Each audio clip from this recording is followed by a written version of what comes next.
ابن सय्याद एक यहूदी था जो मदीना मुनव्वरा में रहता था। इसका असल नाम साफ था। वो छोटी सी उम्र में ही जादू और शोबदाबाजी का बहुत बड़ा माहिर था। गैब की बातें बताता कि अंतबाजी में महारत थी और अजीब व गरीब बातें और हरकत करता। इसने कुछ अरसे बाद इस्लाम कबूल कर लिया था। नबी करीम सल्लल्लाहु अलैहि वसल्लम ने सहाबा किराम को दज्जाल से मुताल्लिक निशानियां बताई थीं। इसी दौर में वो तमाम निशानियां इब्न सय्याद में पूरी हो गई थीं। इब्न सय्याद का दज्जाल होना आना होना इस दौर के सहाबा किराम के लिए भी इतना ही मुश्किल सवाल था जितना आज के आलिमों के लिए। नबी करीम सल्लल्लाहु अलैहि वसल्लम की अहादीस के मुताबिक कुछ निशानियां मलती थीं। वो ऐसा अजीब अलखलकत होगा कि इसको नींद ना आती होगी और नींद के वक्त इसकी आंखें तो सोंगी मगर दिल जागेगा। और ये निशानियां इब्न सय्याद में पूरी हो गईं, यहाँ तक कि वो एक आंख से काना भी था। मजीद ये कि इब्न सय्याद को अपने दज्जाल होने पर कोई एतराज़ भी न था। एक मर्तबा अबू सईद खदरी रज़ी अल्लाह अन्हु ने इब्न सय्याद से पूछा किया तो दज्जाल होना पसंद करेगा? तो वो बोला, अगर मुझे दज्जाल जैसी ताकत मिले तो मैं क्यों एतराज़ करूँगा। इब्न सय्याद के अंदर वो निशानियां बहुत हद तक पाई जाती थीं जो दज्जाल के अंदर होंगी। यही वजह थी कि अब खुद भी इब्न सय्याद के बारे में बहुत फिक्रमंद रहते थे और इसकी हकीकत जानने के लिए कई मर्तबा छपकर भी इसकी गुफ्तगू सुनने की कोशिश की। अलबत्ता अपने आखिर तक इस बारे में कोई वाज़े बात बयान नहीं फरमाई कि इब्न सय्याद ही दज्जाल है या नहीं। इस तरह सहाबा रज़ी अल्लाह अन्हुम में भी कुछ अकाबिर सहाबा रज़ी अल्लाह अन्हुम इब्न सय्याद ही को दज्जाल कहते थे।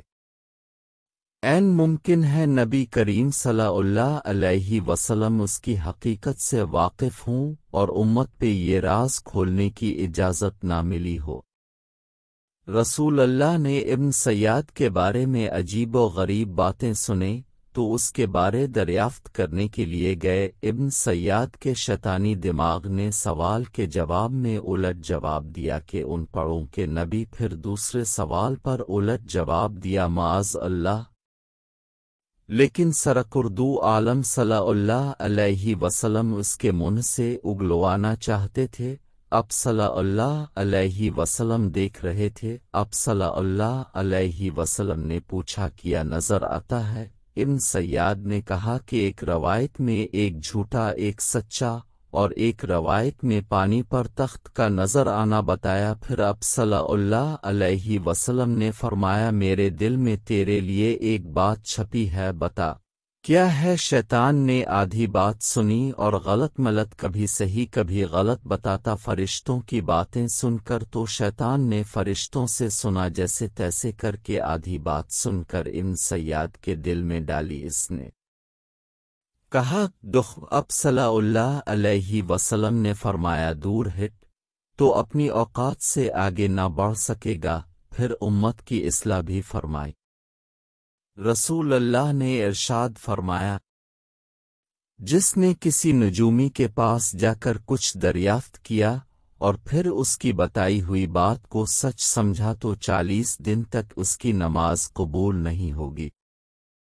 अबू हुरैरा रज़ी अल्लाह अन्हु से रवायत है, नबी करीम ने इरशाद फरमाया, एओ उए नालिफ फैसे दुए क़याब नमिया एकावला फ़ेक़ेदा वे फ़ेरेब नमिया आनज़नले उएले मायमुएद। अगर कोई काहिन के पास जाए और उसकी बातों की तस्दीक करे तो उसने उन चीज़ों का इनकार किया जो मोहम्मद सल्लल्लाहु अलैहि वसल्लम पर उतारी गई है। उमर रज़ी अल्लाह अन्हु रसूल अल्लाह के साथ कुछ दूसरे असहाब की मैयत में इब्न सय्याद के पास गए। आपको वो बन्नू मुग़ला के मकानों के पास बच्चों के साथ खेलता हुआ मिला। इन दिनों इब्न सय्याद जवानी के करीब था। उसे आन हुजूर के आने की कोई खबर ही नहीं हुई। لیکن اپنے اس پر اپنا ہاتھ رکھا تو اسے معلوم ہوا۔ پھر اپنے فرمایا، اے ابن سیاد، کیا تم گواہی دیتے ہو کہ میں اللہ کا رسول ہوں؟ ابن سیاد رسول اللہ کی طرف دیکھ کر بولا، ہاں میں گواہی دیتا ہوں کہ آپ ان پڑھوں کے رسول ہیں۔ پھر اس نے نبی کریم سے دریافت کیا، کیا آپ اس کی گواہی دیتے ہیں کہ میں بھی اللہ کا رسول ہوں؟ یہ بات سن کر رسول اللہ نے اسے چھوڑ دیا اور فرمایا، میں اللہ اور اس کے پیغمبروں پر ایمان لایا۔ پھر اپنے اس سے پوچھا کہ تجھے کیا دکھائی دیتا ہے؟ ابن سیاد بولا کہ میرے پاس سچی اور جھوٹی دونوں خبریں آتی ہیں۔ نبی کریم نے فرمایا، پھر تو تیرا سب کام گڈمڈ ہو گیا۔ پھر اپنے اللہ تعالیٰ کے لیے اس سے فرمایا، اچھا میں نے ایک بات دل میں رکھی ہے، وہ بتلا۔ اپنے سورت دخان کی آیت کا تصور کیا۔ ابن سیاد نے کہا، وہ دخ ہے۔ اپنے فرمایا، چل دور ہو تو اپنی بساط اوقات سے آگے کبھی نہ بڑھ سکے گا۔ حضرت عمر رضی اللہ عنہ نے فرمایا، اے رسول اللہ، مجھ کو چھوڑ دیجئے، میں اس کی گردن مار دیتا ہوں۔ اس نے جواب میں نبوت کا دعویٰ کیا اور کہا، کیا آپ مجھے اللہ کا رسول مانتے ہیں؟ جواب میں حضرت عمر فاروق رضی اللہ عنہ نے تلوار نکال لی اور کہا، رسول اللہ، مجھے اجازت دے کہ میں اس کا سر قلم کر دوں، مگر اب صلی اللہ علیہ وسلم نے منع فرما دیا۔ اپنے فرمایا، اگر یہ دجال ہے تو اس پر غالب نہ ہوگا، اور اگر دجال نہیں ہے تو اس کا مار ڈالنا تیرے لیے بہتر نہ ہوگا۔ نبی کریم نے ابن سیاد سے فرمایا کہ میں نے تیرے لیے ایک بات دل میں چھپا رکھی ہے، بتا وہ کیا ہے؟ اس نے کہا کہ دھواں۔ حضرت نے فرمایا، بدبخت، اپنی حیثیت سے آگے نہ بڑھ۔